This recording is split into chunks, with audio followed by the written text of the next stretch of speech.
Hi, everybody. Now let's look at yet another example of a group. This one is called the Quaternion Group, and it has 8 elements, and it's non-abelian. And the 8 elements are usually written like this, plus or minus 1. So this group is often called Q for quaternions. And it consists of plus or minus 1, plus or minus I, plus or minus j, and plus or minus k. So you can think of these as just symbols for now. And the properties here are that I squared is j squared is k squared is minus 1. And of course, minus 1 squared equals 1 squared equals 1. And if you wanted to just work this all out, minus I squared has to be minus 1 squared I squared, which is therefore 1 times minus 1 or minus 1, and so on. So it's like the I, j, and k by themselves act sort of like I in the complex numbers. Their square is minus 1. And plus or minus 1 behaves like you would expect. And what makes this interesting is the final rule, which is that I times j equals k, but j times I equals minus k.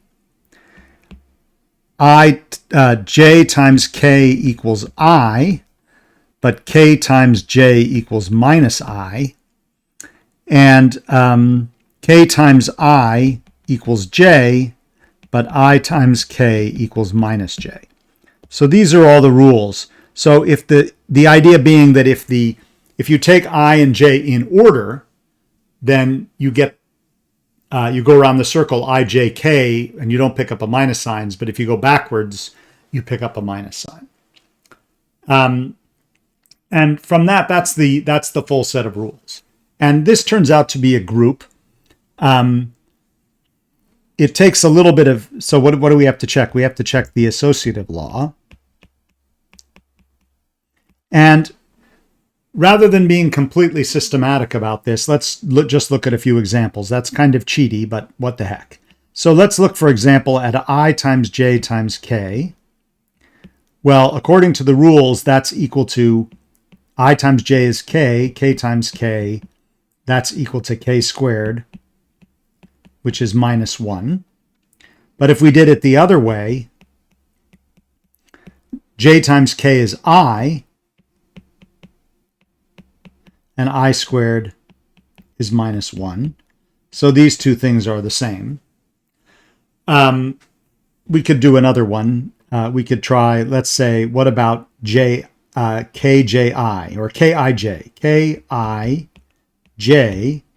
K times I is j, so this is j times j, which is j squared, which is minus 1. And k times I times j, well, I times j is k, so that's k times k, which is k squared, which is minus 1. So this group operation turns out to be associative. The identity element is just 1. That's how 1 works. 1 times anything.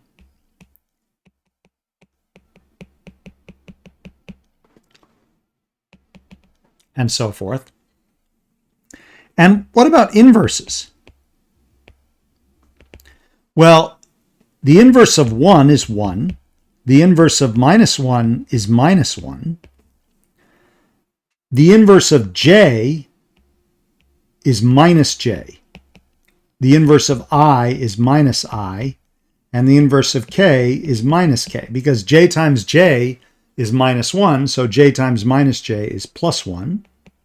I times minus I is plus 1. K times minus k is plus 1. So just by checking all of the, and similarly, I guess, the inverse of minus k is k. The inverse of minus j is j. And the inverse of minus I is I. So out of the 8 elements, we just see that each of them has an inverse. And finally, this is not an abelian group because of the way it's constructed. You see that I times j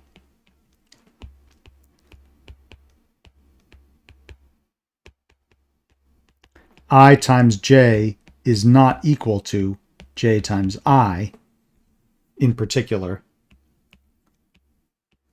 And so it is not abelian.